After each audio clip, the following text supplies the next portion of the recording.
नागवंश का अंतिम रहस्य, शापित नागमणि की खोज।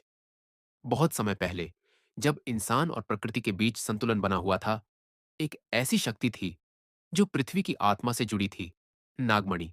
ये मणि सिर्फ एक पत्थर नहीं थी, बल्कि जीवन, मृत्यु और काल की सीमाओं को लांघने वाली शक्ति थी। परंतु शक्ति जहां होती है, वहां लोभ भी आता है। और यहीं से शुरू होती है हमारी कहानी।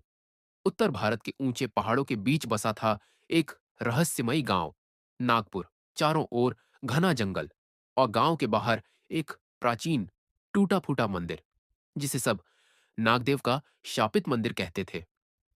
गांव में यह मान्यता थी कि उस मंदिर में एक समय नागराज और नागरानी रहते थे, और वहां छिपी है नागमणि, एक ऐसी मणि जो अमृता दे सकती है, पर जिसे छूना मौत को बुलावा देना है। लोग उस मंदिर के पास भी नहीं जाते थे। वहां की हवा तक अलग लगती थी। कहानी का नायक है अर्जुन, 20 वर्षीय युवा, जो शहर से इस गांव में आया था। वह न सिर्फ साहसी था, बल्कि बचपन से ही अजीब सपने देखता था। एक विशाल नाग, चमकती नागमणि, और एक स्त्री जिसकी आंखें हरे जहर सी चमकती थीं। अर्जुन को लगता था कि उसका अतीत किसी रहस्य से जुड़ा है, और ये गांव उसे उसी रहस्य की ओर खींच रहा था। अर्जुन जब पहली बार मंदिर के पास गया, हवा में अजीब सन्नाटा था। मंदिर के फर्श पर नागों की आकृतियां थीं, और दीवारों पर संस्कृत में कुछ लिखा था, जो शुद्ध है वही नागमणि को छू सकता है। अर्जुन को मंदिर के बीच एक काले पत्थर पर बनी आंख जैसी आकृति दिखी, और जैसे ही उसने उसे छुआ, तेज रोशनी हुई और वह बेहोश हो गया। जब अर्जुन की आंखें खुली, वो मंदिर में अकेला नहीं था। सामने खड़ी थी एक रहस्यमयी स्त्री, वासुंधरा। वह आधी औरत, आधी नागिन थी। उसकी आवाज में एक अजीब सी शांति थी, पर आंखों में हजारों सालों का दर्द। तुम वही हो अर्जुन, जिसकी हमें प्रतीक्षा थी। तुम नागवंश के वंशज हो। तुम्हें नागमणि की रक्षा करनी है। अर्जुन हैरान था, पर उसके सपनों और इस क्षण के बीच की कड़ी अब जुड़ने लगी थी। वासुंधरा ने बताया कि हजारों वर्ष पहले नागराज विराटनाग और उनकी रानी वासुंधरा ने नागमणि को पृथ्वी की रक्षा के लिए छुपाया था, परंतु कुछ लालची मानवों ने उसे चुराने की कोशिश की। बदले में नागराज ने उन्हें शापित किया, और स्वयं भी नागमणि के साथ गुफा में विश्राम में चले गए। जब तक कोई शुद्ध हृदय वाला वंशज ना आए, नागमणि और नागराज नहीं जागेंगे। अब वो समय आ चुका था। लेकिन जहां अच्छाई होती है, वहीं बुराई भी पनपती है। एक तांत्रिक, रुद्रक, जो अमृता का भूखा था, नागमणि की शक्ति पाना चाहता था। उसे पता था कि नागमणि अब जागने वाली है। वह गांव में आया और अपनी काली शक्तियों से लोगों को डराकर मंदिर तक पहुंचने की कोशिश करने लगा।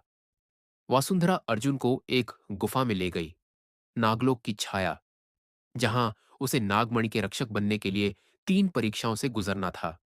माया की गुफा, जहां हर चीज भ्रम थी। अर्जुन को खुद की पहचान को खोजते हुए बाहर निकलना था। क्रोध का सामना, उसे एक ऐसे नाग से लड़ना था जो उसके अंदर की नफरत से बना था। बलिदान की अग्नि, जहां उसे अपने सबसे प्यारे स्मृति, मां का दिया लैकेट, अग्नि में डालना पड़ा। हर परीक्षा ने उसे अंदर से बदल दिया, और अब वह सिर्फ इंसान नहीं रहा। जैसे ही अर्जुन ने अंतिम बलिदान दिया, मंदिर की गुफा हिलने लगी। बीचों बीच से एक रोशनी उठी, नागमणि चमकने लगी। उस रोशनी में एक विशाल साया उभरा। नागराज विराटनाग जाग चुके थे। अर्जुन, तुमने प्रमाणित कर दिया कि नागवंश अब भी जीवित है। रुद्रक अब पूरी ताकत से मंदिर में पहुंचा। उसके साथ काले सर्पों और राक्षसों की सेना थी।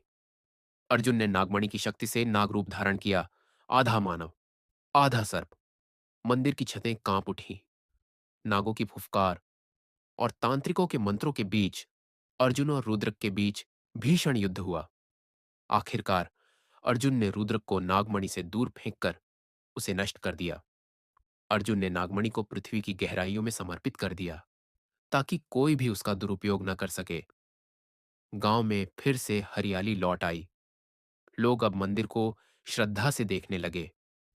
वासुंधरा अंतिम बार अर्जुन को देखकर बोली, अब तू नागवंश का रक्षक है, पर तुझे दुनिया में इंसान की तरह जीना होगा। अर्जुन ने मुस्कुराकर सिर झुकाया। और गुमनाम रास्तों में कहीं खो गया। कभी कभी इतिहास खुद को दोहराता है। कभी कभी एक साधारण लड़का ही किसी पुरानी कथा का उत्तर बन जाता है। अर्जुन अब भी जिंदा है, कहीं ना कहीं, क्योंकि जब भी नागमणि को कोई खतरा होगा, नागवंश का रक्षक लौटेगा।